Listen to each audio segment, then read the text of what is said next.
clássicos, né? Principalmente em um clássico tão, vamos dizer assim, tão forte, tão grande assim como é o clássico dos maiorais, né?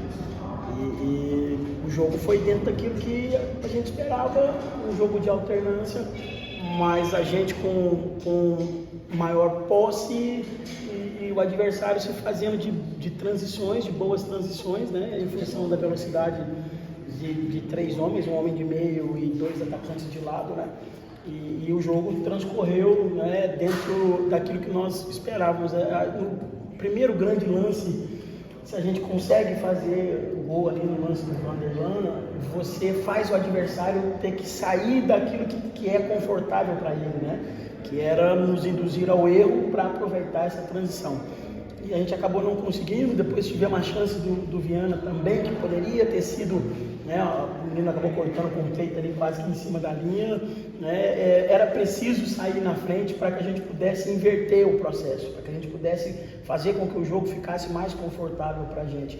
Mas eu não posso desassociar a questão que não é isso, não é muleta, desculpa, é questão de, por exemplo, um clássico, um enfrentamento de um time que jogou nos últimos 25 dias ou 26 dias 2 vezes, contra um time que nesses 26 dias aí, vamos fazer quantos quilômetros nós viajamos, quantos jogos nós fizemos, né? Porque em função de algumas situações, jogar a Copa do Nordeste, classificar para a Copa do Nordeste, eu não sei se aqui na Paraíba é um bom negócio, né? Nos outros estados, sim, os clubes, as federações acabam auxiliando os clubes, porque não é você favorecer ninguém, é você tentar favorecer o crescimento do futebol do estado, né? Porque quando você tem um representante na Copa do Nordeste, você fica numa condição como nós ficamos, de poupar jogador no jogo de quinta-feira, ou seja, não representar na grandeza que nós gostaríamos, e limitado para hoje fazer um jogo contra um time que está treinando há 14 dias desde a última vez que jogou. Isso gera um desequilíbrio. Mas enfim, eu repito, isso aqui não é muleta, eu só estou relatando situações que dificultam para que você talvez pudesse, às vezes, ter até um ímpeto mais forte. Se fisicamente nós tivéssemos uma condição melhor, talvez nós conseguiríamos, mesmo com o adversário bem fechado, usando transição, a gente poderia ter gerado maiores possibilidades.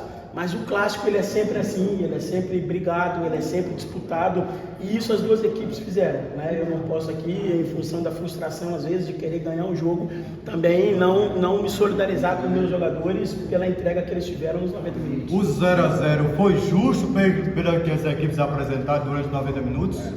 Não, eu acho que não. Eu acho assim, nós criamos boas possibilidades, né? O adversário também teve as suas, né? Em função das transições, principalmente, que a gente começa a se lançar para o jogo, para buscar o gol, porque a vitória era muito importante para a gente, e naturalmente você vai ceder algum espaço, você a partir de determinado momento vai ficar um pouquinho mais ansioso e vai acelerar o passe às vezes e errar em função de querer demais fazer a jogada, né? Eu acho que o jogo poderia ter saído gol, assim. Eu acho que nós tivemos boas possibilidades, e o adversário também teve nas transições. O que esperar do futuro do Campinense? O que esperar para o futuro do Campinense? O Campinense, a vida do clube, ela segue. O clube está envolvido ainda em 3 competições, né? Amanhã, 7h30 da manhã, nós estamos viajando já. Aí vai uma outra observação. O Grêmio, a Federação Gaúcha, antecipou o jogo do Grêmio para sexta-feira. Vocês são atentos aí, as informações estão todas aí. O Grêmio jogaria domingo e jogaria depois contra a gente na quarta. A Federação Gaúcha fez o quê? Trouxe o jogo do Grêmio para sexta, para que aumentasse a distância do tempo, para que o Grêmio pudesse se preparar para o jogo contra a gente quarta-feira.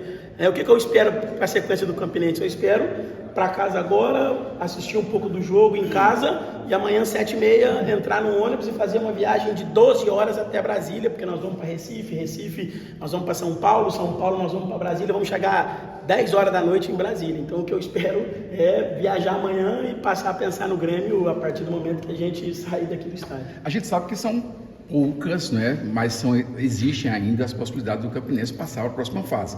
São complicadas? São. O senhor já falou várias vezes essa questão das viagens, do desgaste todo do time em relação a isso. O senhor acha que o torcedor vai entender que isso pode ter sido um problema para o Campinense e ele ficar de fora do final do Paraibano? eu não vou falar de algo que ainda não aconteceu. Agora, veja bem, eu jamais vou querer aqui pautar o que o torcedor vai pensar. O torcedor, ele é soberano. Só existe o treinador de futebol aqui porque existe torcida, existe paixão por um clube no qual me contratou.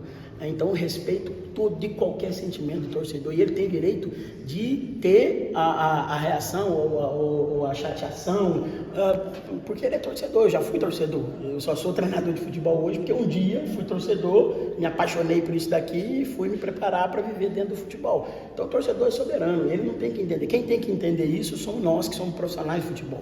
Nós é que temos que ter a clareza. Quando eu digo que eu não fiz a preparação, quando eu digo que a preparação não foi bem feita, eu disse isso lá atrás, para um time que ia fazer tantos jogos, eu não estou isentando de responsabilidade, porque a partir do momento que eu aceitei o convite para vir, é óbvio que eu não esperava que eu chegasse e encontrar um time tão mal preparado para essa sequência de jogos que eu me encontrei. Mas a partir do momento que eu pisei aqui, é tanto que eu cheguei no sábado, no domingo eu fui para o jogo contra o Botafogo, eu não me furto a questão da responsabilidade, mas eu também não vou deixar de ser cirúrgico naquilo que eu entendo que faltou lá atrás para que a gente pudesse estar hoje numa condição melhor. Talvez, nós estamos falando de hipótese, se nós estivéssemos no jogo do Serra Branca e no jogo do CSP no nível que nós estamos hoje, com os jogadores que chegaram, com a sequência do trabalho, sem treino, mas jogando como a gente tem jogado, talvez nós tivéssemos, eu não vou aqui ser leviano e dizer, nós teríamos mais 4 pontos, não, mas pelo menos mais 2 pontos talvez nós tivéssemos. Então isso tem que ficar evidente. Eu tenho que falar isso para o torcedor para informar ele. Mas o que ele vai pensar disso, isso pertence a ele, eu respeito, porque, repito, o torcedor é soberano. Ô Lécio, independente do que ia acontecer, Copa do Brasil, Campeonato Paraibano, quase eliminado, você segue no projeto para uma quarta divisão, porque a gente sabe que você conversa com a diretoria diariamente e fala que não pegou a equipe agora, então você confirma aí que dá continuidade à quarta divisão? Cara, meu contrato com o clube é até o final da Série B, né? Se eu não confiasse, se eu não acreditasse no projeto, talvez eu nem estivesse mais aqui, porque eu não gosto de falar do que aconteceu, mas depois que eu estou aqui, eu já tive proposta para sair daqui, né? Mas se você olhar a minha trajetória profissional, eu nunca deixei um clube no meio do caminho, né? Não faço isso porque eu entendo que a partir do momento que eu aceitei um projeto, eu vou cumprir com aquilo que eu entendo, porque quando eu cheguei, vocês são muito atentos, vocês vão lembrar que eu disse que o meu primeiro objetivo aqui seria minimizar os efeitos, né? E aí, volto a repetir, eu tenho convicção que nós hoje temos um nível muito acima daquilo que quando eu cheguei. Infelizmente ainda não é o suficiente para aquilo que nós queremos, né? Mas existe já alguma coisa já solidificada. A partir daí nós temos que potencializar isso, né? Eu nunca fui de desistir de nada na minha vida e enquanto tiver 1% de possibilidade dentro do estadual, até porque, desculpa me alongar, se a gente for parar para pensar, o campeonato ele está muito embolado ali e só tem um time que não treina, só tem um time que está jogando outra competição, que viaja e tal. Então, talvez fosse para a gente estar muito mais distante da possibilidade da classificação do que nós estamos em função de todo esse cenário, né, que a gente está enfrentando, que repito, que deveria ser uma coisa boa. É isso que eu fico um pouquinho chateado, porque eu já estive aqui no estado e a gente passa a ter admiração pelo futebol, pela paixão que é aqui, é um negócio bacana pra caramba, mas eu penso que o futebol paraibano precisa evoluir em alguns aspectos e passa por isso, sabe? Quem é responsável por fomentar o futebol aqui precisa pensar no crescimento dos clubes, em ser parceiro dos clubes. Esse ano é o Campinense. Aliás, já tem 2 anos ou 3 anos, né? Porque o Campinense vem de uma hegemonia. Mas em outros momentos já foram outros clubes que precisam da entidade olhar com carinho. Vou dar uma informação para vocês. Nós já estamos há um tempo pedindo alteração do jogo do Ferroviário, que é sábado. Imagine bem, nós jogamos hoje, amanhã 7h30 da manhã vamos entrar no ônibus, ir para Brasília, chegar em Brasília 10 da noite. Aí vamos jogar contra o Grêmio, Copa do Brasil. O Grêmio esse que a federação antecipou o jogo dele para ele jogar descansado contra a gente. E aí meu jogo acaba quase meia-noite lá em Brasília.